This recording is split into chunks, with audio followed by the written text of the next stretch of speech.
13, 11 people here. Okay, so we can start now.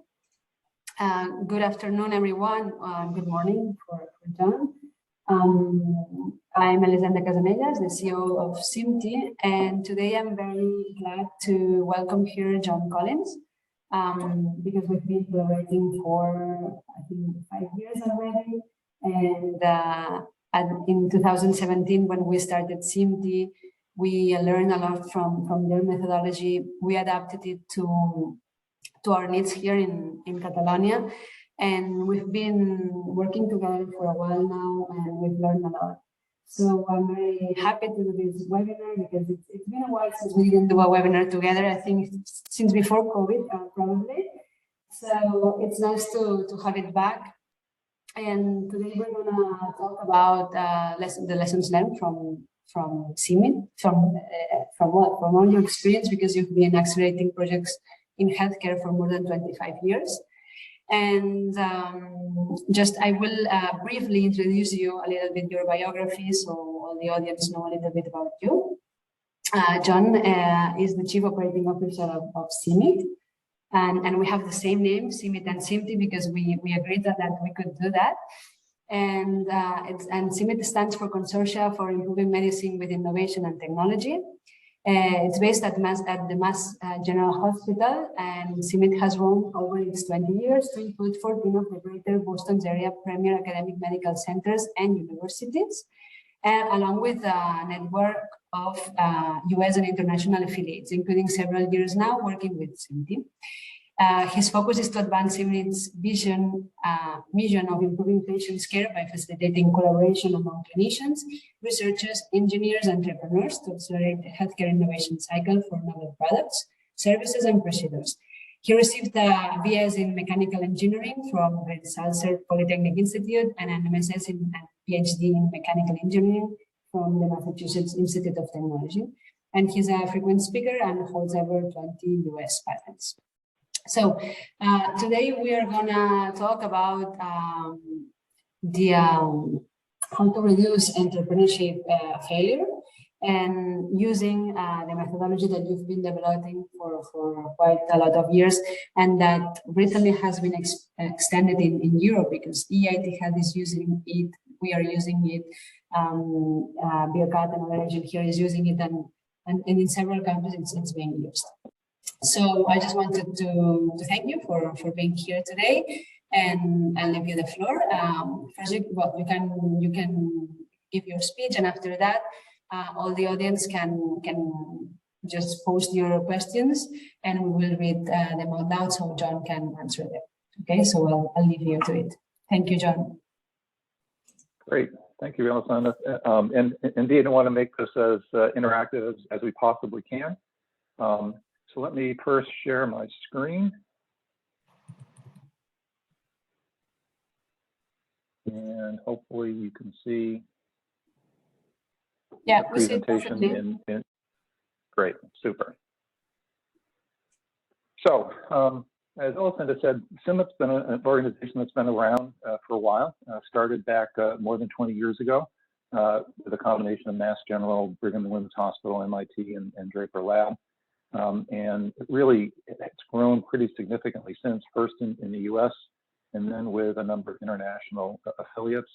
Again, very happy to be working with CIMTI starting back in 2017. But really, about CIMIT, originally the C in CIMIT was center, and we realized that CIMIT really is not a center. CIMIT is really it's a network of healthcare innovators and ecosystems. It all basically have the same goal of being able to improve patient care. And that's what CIMIT mission is. We'd like to say that our focus is to accelerate the healthcare innovation cycle to improve patient care. There are many ways of doing that. We do it by focusing on stimulating collaboration among stakeholders, particularly clinicians, technologists, and entrepreneurs. Our focus is on what we call health tech products, kind of with the engineering world meets the medical world, as well as services and enable procedures. But many of our collaborators are also focusing on therapeutics. So it's a fairly broad.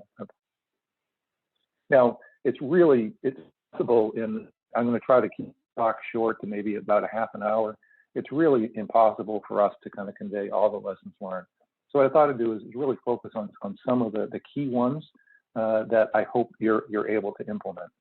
And it really comes from kind of one of our key lessons learned is that many of the early stage teams that we have the privilege of working with really have no training in innovation, right? They're usually composed of very smart, well-educated, hardworking people that understand how to do research, understand how to develop technologies. But from a commercialization standpoint, they often make sometimes fatal mistakes, certainly mistakes that slow things down, by focusing on the technology and not focusing on the mission, which is a sustainable business. If you can't improve patient care if you don't have a sustainable business. And again, sustainable doesn't necessarily mean a for-profit. There are nonprofits, et cetera, but it's economically viable. The other thing which is really important, if you're a 24-year-old in Silicon Valley in your fourth app development, that you've got a lot of experience. Unfortunately, the timelines in healthcare make learning by trying very inefficient. A cycle could easily be 10, 15 years or even longer. You don't have too many opportunities. I think, one of the key differences is that, innovation is fundamentally different than research. We like this quote where research is the process of taking money and turning that money into knowledge, where innovation is really just the reverse, taking knowledge and converting that knowledge into money for sure, but improved patient care is the real outcome. So the solution that we've come to is to actively facilitate teams before and during funding with people who are experienced in the process. And we strongly recommend that you address the business issues right from the get-go. You don't wait to develop a technology and then see who wants it. You think about the business issues right from the start. And our experience is this really does significantly improve commercialization success rates and speed to patient. In addition, it also provides a very efficient learning by doing the right experience for team members. So your next, if one fails, we want it to fail, but if it does fail, we want it to fail fast and allow you to get on to your next innovation. And really that comes to kind of the experience that we hear often of people talking about their technology dying in the valley of death. And they're saying, there's no money here for these technologies that are kind of moving from the translational research stage into a startup phase. There isn't the money there. Our experience is actually that's not the case. The valley of death is very real, but the reasons for it are different. What we've found is that when you look at where most early stage funding comes from, it's public sources, and you're getting funding based on scientific merit. How novel is it? How innovative is it? Where you look at the private funding, which obviously early stage or mid to late stage translational research and startup monies typically come from. That funding is based on the investment impact or the investment potential. So really, the valley of death is nothing more than where the basis of funding decisions change. And teams that are continuing to kind of think about the technology and push its novelty are able to attract the funds that are out there. Now, again, I'm not saying funding is easy, but it's not a barren wasteland. So that's really the difference between what we refer to as teams that are doing tech push, so really pushing their technology, versus teams that really make sure that they understand what the clinical situation is, the clinical need, and be able to focus on doing clinical pull. So that's how we look at our job in helping bridge this gap to innovate. It's really start thinking about the business issues, all of the business issues, as you're developing the technology. We're not saying that the technology isn't important. It's certainly crucial, but it is not sufficient.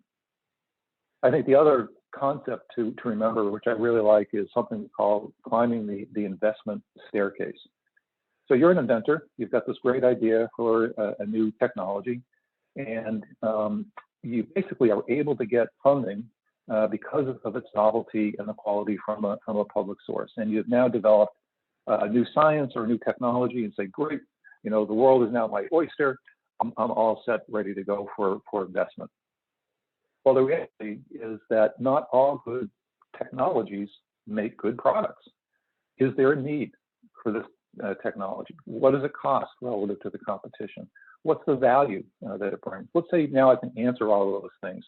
I've got a product where there's a real need, it's cost competitive or cost advantage, and it provides, has a nice value proposition.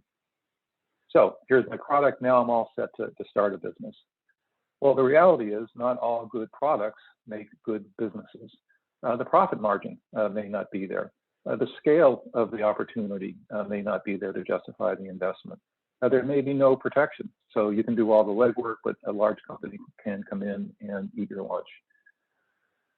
Let's say you answer all of those, that you've got a reasonable profit margin, it's a reasonable size scale, and I can protect it through patents or whatever it might be. So now I've got this business, and now I need money in order to grow and scale my business. Well, unfortunately, not all good businesses make good investments. How much cash is going to be needed? You're going to need to do clinical trials, in tens of millions of dollars that may be richer than your investors want. If it's a long-term commitment and your investor wants to exit in 3 to 5 years and you're not going to be able to get a product out for a decade, they won't invest. And most investors want to invest in financial instruments, but where there's got some strategic alignment.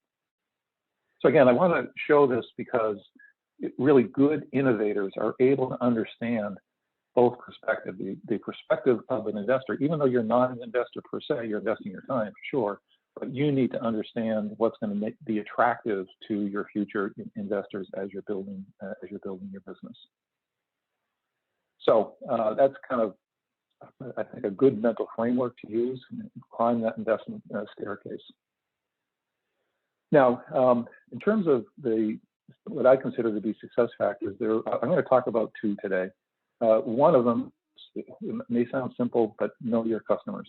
This particular chart here is published annually by a company, AB Insights, where they basically interview over 100 startups to understand why, what are the main reasons that startups fail. And going through these, CIMIT spent a lot of time in working with teams to basically focus on facilitation areas where we can help teams avoid these reasons for failure.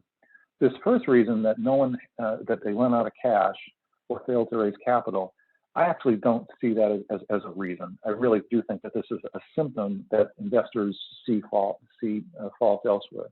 But sometimes teams are missing pitch elements. Certainly no market need. You don't know who your customer is. You don't know what their real needs are. So that's really, far and away, I think that's the biggest reason why new businesses fail. Sometimes you get outcompeted. In other words, you didn't really have a compelling value proposition, didn't validate that value proposition with your customers. If you have a flawed business model, again, you did not test that business model.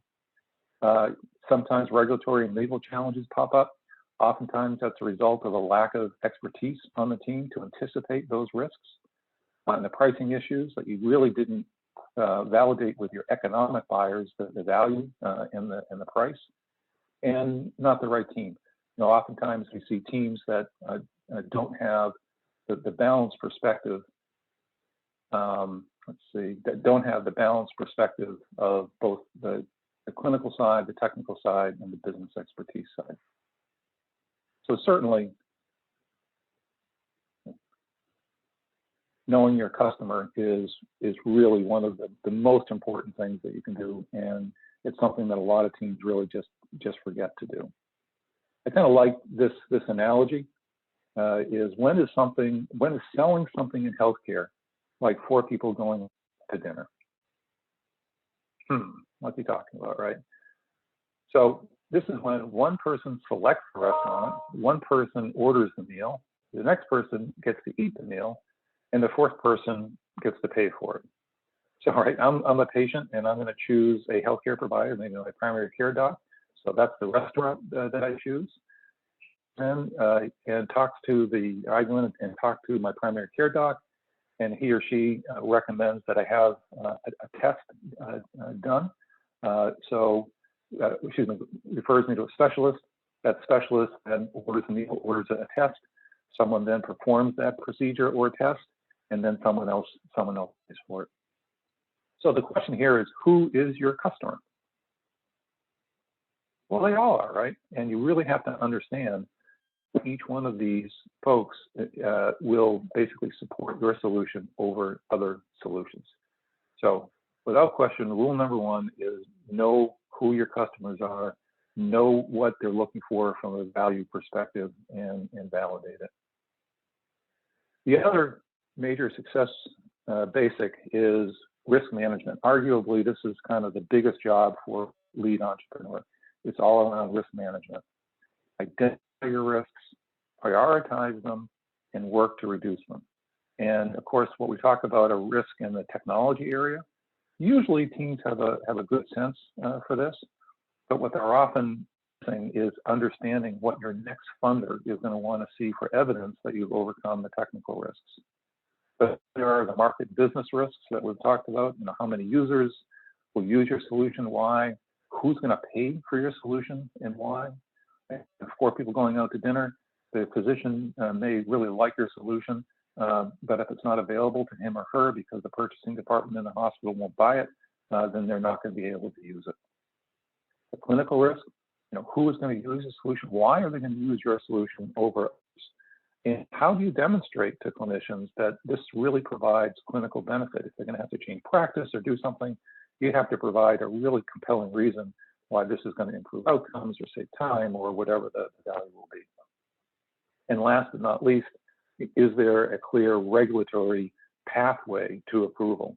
And the concept here oftentimes is looking for what we refer to as the beachhead market, where the original target's going to be, where the regulatory hurdles are not super high. Certainly they're always there, but you've got a more streamlined way of being able to address it. So risks are really kind of the key things that you're going to have to manage. And as you think about your risks, you can think about your risk, creating failures in this kind of well-known box around things you're aware of and things that you know about. So there are things that you know. For example, you can understand the technology issues. So that's clear. You know what you're doing. You know how to address it. That's fine. Then there are things that you don't know. And actually, that's not a bad box to be in either, primarily because, you're all people and you'll be able to find or develop the expertise that you need. Excuse me, just checking the chat, making sure people can hear. Great. So you're smart people. You can either develop the expertise you need, or in many cases, find the expertise that you need to augment your team. So the key is that you're aware that you know it. The other box, there are things that you don't know that you do know, and basically that's fine too, because once it becomes apparent to it, you've got it. But it's the last box that you really do need that a lot of teams fail on. There are things that you don't know that you don't know.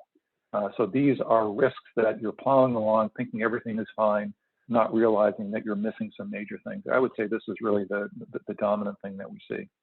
But there is a solution to this, and this solution is to learn from the experiences of others.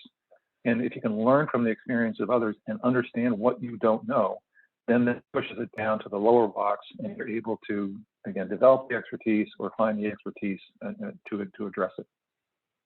And that's really the core concept behind the GAITS platform, Guidance and Impact Tracking System, that CIMIT has developed. It's a way that we capture the experience of experts to help teams navigate the journey. And the concepts here are pretty simple. So we've identified 10 maturity levels. So 1 is need, 2 is the idea, 3 is proof of concept. And these map almost directly onto TRLs with 2 big exceptions. One exception is that the TRL 1 is science, and we're saying, no, we're focusing on innovation. So our TRL 1 is need, and then it goes into the idea. And also TRL stop at 9, use. And in medicine, going from use to a standard of care is another big step. So we've added a 10th TRL. I think the other thing which is very important, so many teams do come to us without really having a good understanding of the clinical need. And the reason for that is they don't really understand the standard of care. So we like to show this as a cycle for two. Number one, to really emphasize that you really need to understand the standard of care in order to have a complete need. So we call it a cycle. It really is more of a helix, that this is something hopefully that as you develop a new product, it becomes the standard of care, you find new needs and you continue to improve that standard of care. The other big issue is that, developing a technology, or excuse me, an innovation, about just advancing the technology, advance all of the business items. So in addition to worrying about the technology, simultaneously, one of these maturity levels, you need to be thinking about regulatory issues, market and business issues, and the clinical issues. In order to describe what's in each of these cells, so at the intersection of a milestone and domain, we've defined a series of deliverables to guide the progress. And there's a free version that's available with a PDF checklist to use at GAITS.org. For teams that we support, there's a private team version, and you're able to obviously store information there. And this would be an example. This particular chart would be an example that is not atypical at all for a team that's really run far down the technical path and really not progressing in parallel with the other domains. So a deliverable in each case here is one of those little chiclets, and the radial height represents the percent complete. So you can get a pretty quick picture as to where things are. But again, the important thing here is that we've laid out a map that you can look at to say, have I done all of these things? And ideally, what you'll do is progress from one milestone to another in more or less sync. It's never perfectly synchronous, and we don't try to get perfection. But the idea is to move along.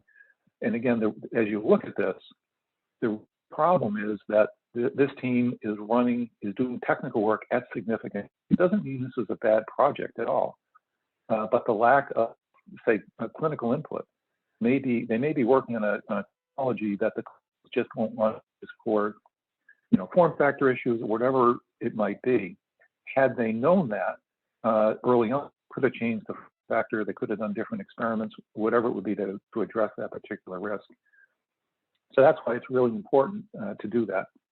We just had a call yesterday with one of our programs, and we were talking to a very senior clinician that was pushing back and say, well, how can I do clinical validation when I don't have data and I don't have a prototype?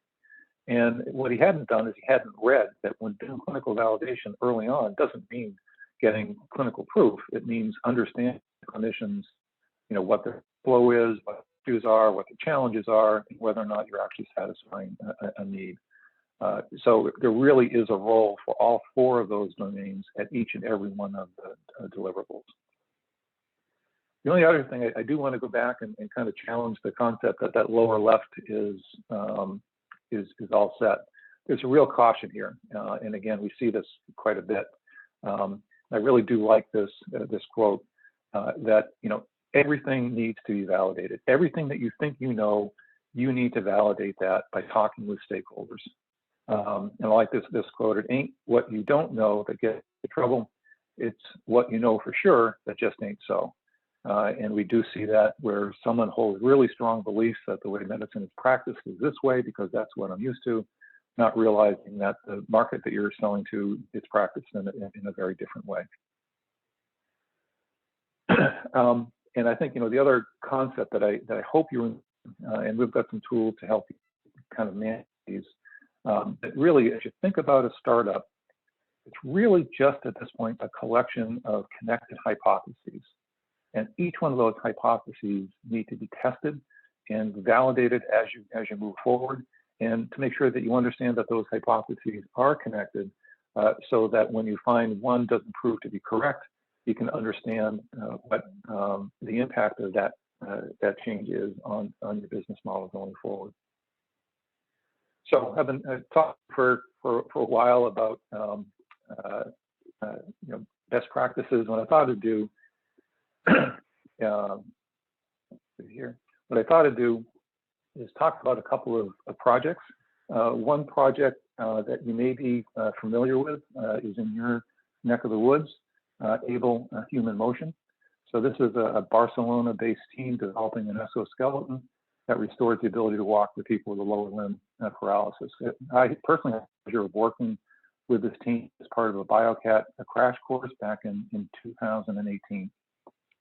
Again, Alphonse and the team have done a lot of things really, really well.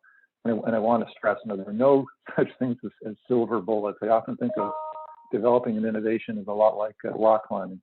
You've got to do a lot of things right. And if you do one thing wrong, it can ruin your day or it can ruin the business. But I think what this team has done really exceptionally well is the active involvement of end users, in this case patients, and clinicians as part of the team during the entire development process. They really understood who their target customers were, how they were going to add value. So as a result, they ended up with a product that addresses a really valuable beachhead market, and they'll be introducing it this year. I remember very early on with this team, they were very, very focused on getting the cost of this exoskeleton down and trying to solve everyone with lower limb paralysis. And as they got out there, they really find that there was a subset of the market, and it was in particular younger, active people that had accidents or whatever, and really wanted to get back to a more mobile lifestyle. And what they found is those people were basically not wanting necessarily the lowest cost option, where they were looking at using off-the-shelf or using existing prosthetics and attaching their device to those prosthetics to save costs, to basically make a system that is very, if you think about people with their bicycles and their outfits and skiing, they look good as they're out.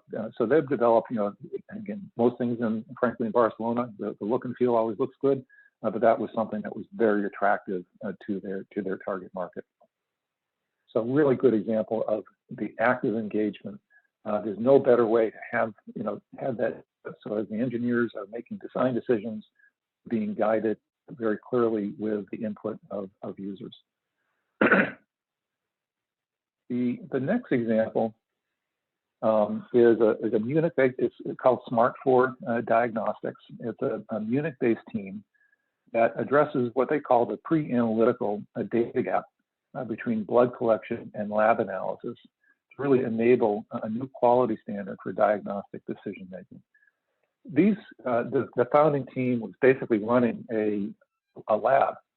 And what they noticed is that a lot of the samples that they got were either due to temperature issues, vibration issues, they were not high quality samples, and the results did not give very high quality information to the physician. So they recognized that being able to really understand the patient journey, again, in this case, the blood journey, was really critically important to be able to understand when a test is done to is this a quality standard? And even more importantly, with enough data over time, what they will be doing is hopefully being able to provide some corrections to say what the blood sample, how it tested at the point it was withdrawn as opposed to the point it was tested. So this was a team in the wildcard program, again, back in 2018. And I've got to say what this team did really exceptionally well is they really knew the patient journey. And I'll talk about patient journey because what most of you will do. In this case, the patient happened to be a blood sample. Really understood what happened from the time a test is ordered to the blood being drawn, et cetera, through the whole transportation chain. And really, as a result, much like the 4 people going out to dinner, they understood the value proposition for all of the stakeholders, for the clinicians, for the lab techs, for the patients, and really understood how they could add value to each one of those moving forward. And in so doing, what they're able to do is actually generate a strategic investment for stakeholders that didn't pop up until they started doing their interviews, which is a strategic investor that does the lab tests. Because they've got the motivation that they want their lab test, the results of their lab test, to be as clinically relevant as possible. And they recognize that by having a better pre-analytical journey, that they're going to be able to provide better results. So that was a significant benefit for that stakeholder who's, again, made a strategic investment in the company. And they've introduced an app this past year, and they'll be introducing their system this year. So really great progress. Again, I want to stress that both of these teams are really done exceptionally well, a number of things exceptionally well. And I just wanted to highlight a couple of things that I thought really represented making sure you know your customers and then understanding what some of the key risks were and being able to address those key risks. So by way of summary, I hope you walk away with a concept that innovation in healthcare is a learnable, teachable process. And frankly, most of us don't know it because we haven't been taught it and we haven't gone through the process. So I'd strongly recommend that you learn and follow the process. It does reduce commercialization risks and it speeds time to patient impact. And the GAITS.org is a free resource for you to use. And again, unfortunately, you have to do a lot of things right. But the things that I would say are most important are know your customers. Both in particular, obviously the users, but a lot of folks don't really understand who the economic buyers are and what the dynamics are around purchasing. And that's something that you really have to understand. And the way you do that, by talking to them. So you're a virtual building, and again, it could be through Zoom, et cetera, but try to get out and talk to all your stakeholders. And as you do that, identify, prioritize, and proactively manage those risks. Make sure that you focus on those 4 business domains, not just focusing on the technology. And then as you look at these risks, form and test hypotheses. And again, there's some rules of thumb that we can talk about with those. But the idea is to test these hypotheses as quickly as you possibly can. It would be nice to say, well, I want to test this hypothesis or that hypothesis and it can cost $1 million. Well, you don't have $1 million. So be innovative, be creative in trying to figure out how you can get a close enough answer. You don't need a perfect answer at this point. Remember, because things are going to be changing. But having a good indicator that a hypothesis is proven right or is proven wrong. So that is the things that I wanted to cover again in a really short period of time. Hopefully leaving plenty of time for Q&A. Okay, John, thank you very much for your talk. It was very interesting. And there's some questions from the audience, but first I'd like to make one myself. I like the success cases you mentioned. Actually, ABLE is one of the projects that we are supporting at CIMTI, and we've seen how they have done things very well. But I was wondering if you have a failure example, a team that maybe didn't advance the 4 domains at the same time, or I don't know, maybe a project that was at CIMIT. Oh. No, not, but I think that probably from failures we learn a lot. So I don't know if you have an example of a failure project. Well, it's funny because what we find, we define failure a little bit differently than most, in that we do, and I won't talk about the specific examples, but we find a lot of teams that have come to us, we work with them, and we discover that they don't have they're not addressing a big enough need, or they're not providing enough value. So it stops. And again, we don't tell them to stop, but the team learns it themselves and they stop. We actually see that not as a failure. We see that as a win. A fast failure is a win. So for us, a failure are teams that, and I don't want to give names, but I've seen it over and over again, teams that keep going because they're able to get a few dollars here and a few dollars there, but they're just not making any progress whatsoever. And they're not being realistic about things. Now, there's one of the most challenging things I think teams face is as they're moving along, being able to take objective data and make decisions based on that data. We see some that take that and don't pay any attention to it and basically run 100 miles an hour into a brick wall. We see other teams on the flip side of it that every time they get a new piece of data, they change their path. Now, for us, it's completely fine to pivot from one approach to another after you get enough information to say, yeah, this probably made sense for us to change. But we see teams that take that to the extreme and do what we call pirouette, and they're sitting there and just spinning the whole time, not making any progress. So for us, a failure are teams that are basically moving forward without kind of without getting real traction. And I don't want to use names. That's fine, perfect. John, maybe you can stop sharing your screen so we can see you bigger. Yeah, perfect. Great. So I'll start with some questions from the audience. Monica is asking what are the requirements to get GAITS access, because she has used the free version and she wanted to know if she can access, if a particular, or I don't know if it's a particular or an entity can access the paid version to get an advance. Yeah, so we are working on being able to offer the paid version independently to teams. So right now, CIMIT is actually, we're an operating unit within Mass General Hospital. And as a result, frankly, the paperwork burden of everything that we do is high. So the cost of actually getting a contract with CIMIT is more than the value of using the platform. So we're looking at trying to spin it out into a separate company that can then go off and sell it. So right now, access to the program is only through our partners.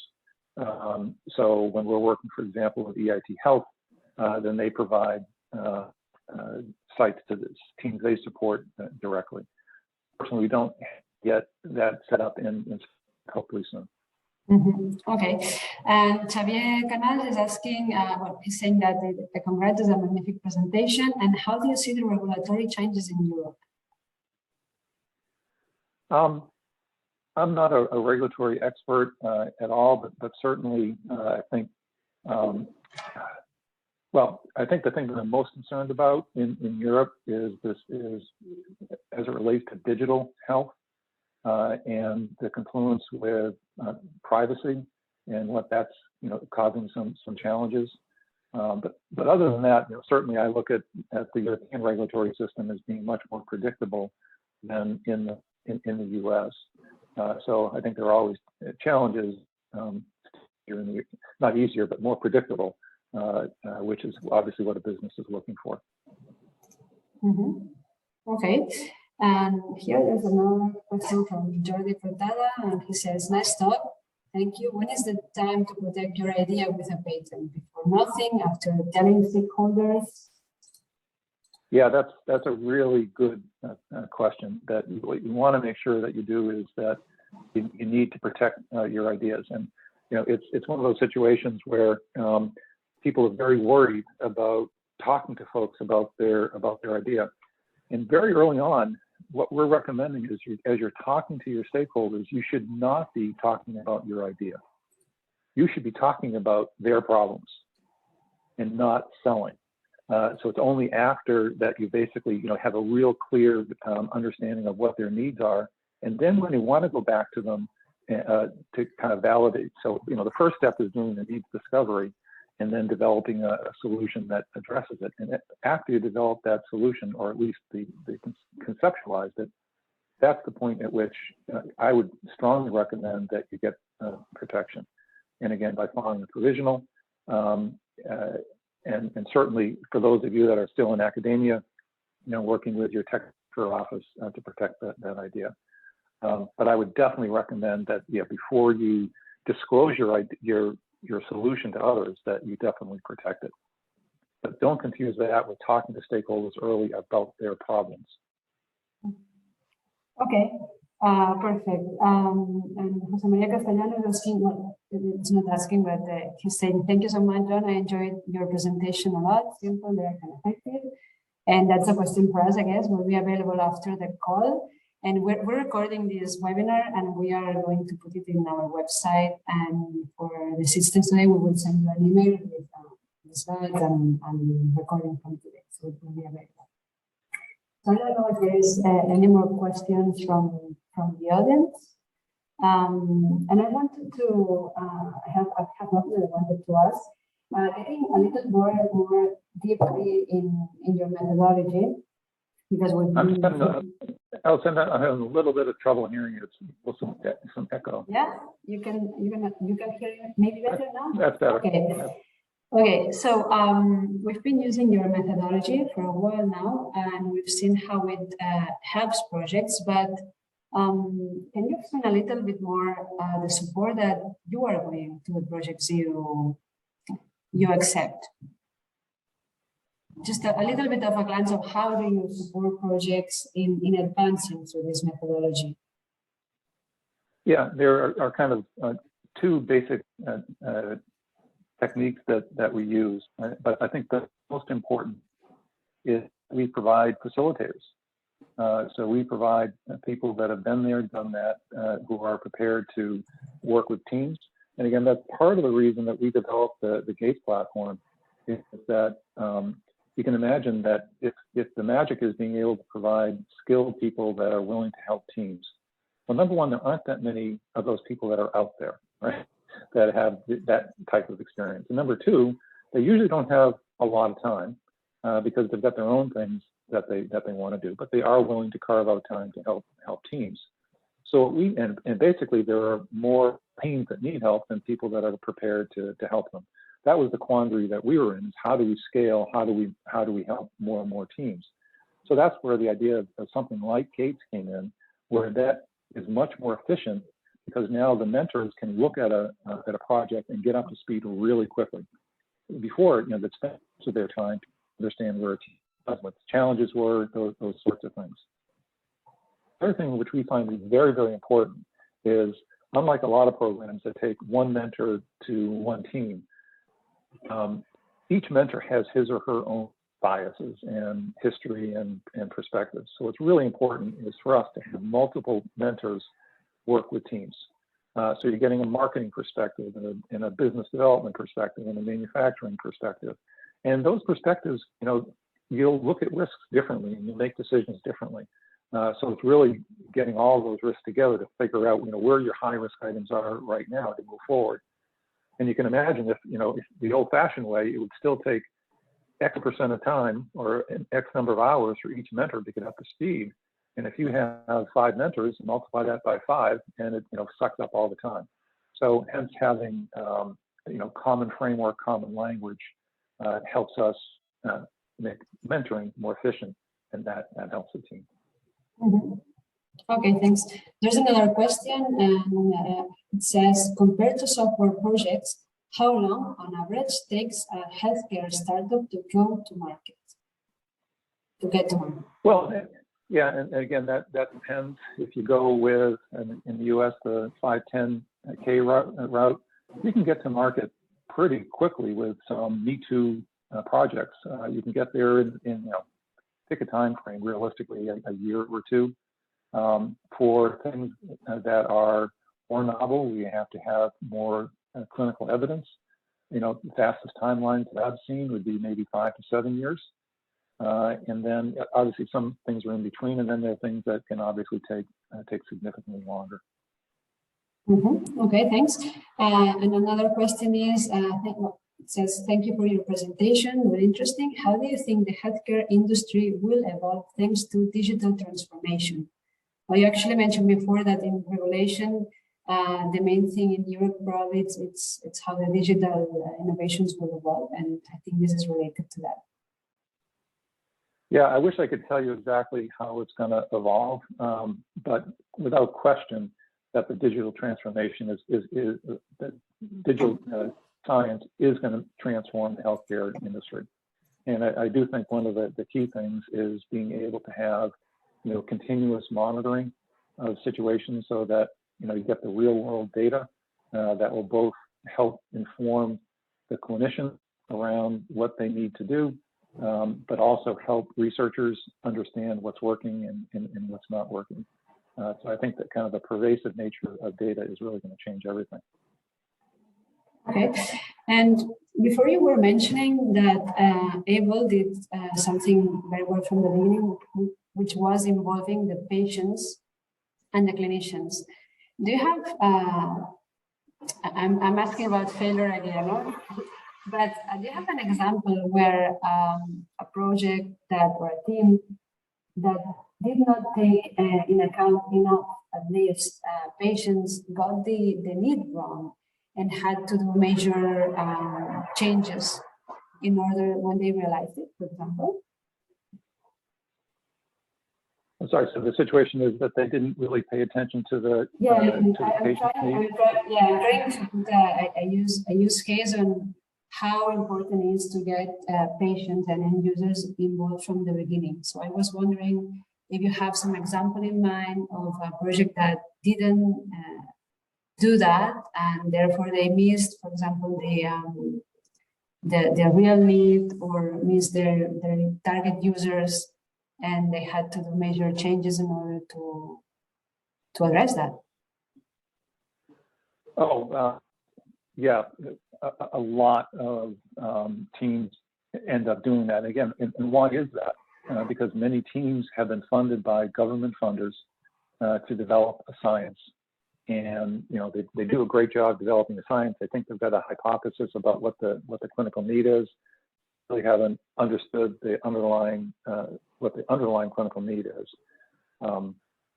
And as a result, some of those teams die because they're not able to pivot.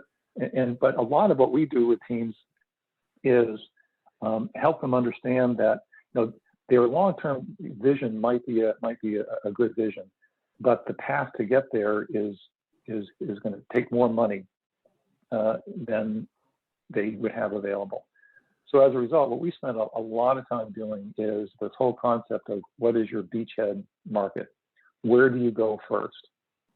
So we do see some teams, for example, that are looking at trying to develop kind of monitoring solutions. For example, one I can think about around epilepsy, and their idea was to be able to provide clinicians real-time data about the number of seizures that a patient had, because what most patients have now is a diary, and frankly, the diaries are pretty bad records of what's actually happening.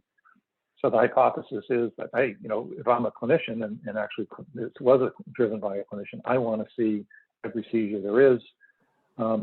But as that team got going, they realized that by this particular approach, if clinicians used it, there was not a reimbursement path, because epileptologists get paid for reading EEGs. And if I'm not reading an EEG, I don't get paid.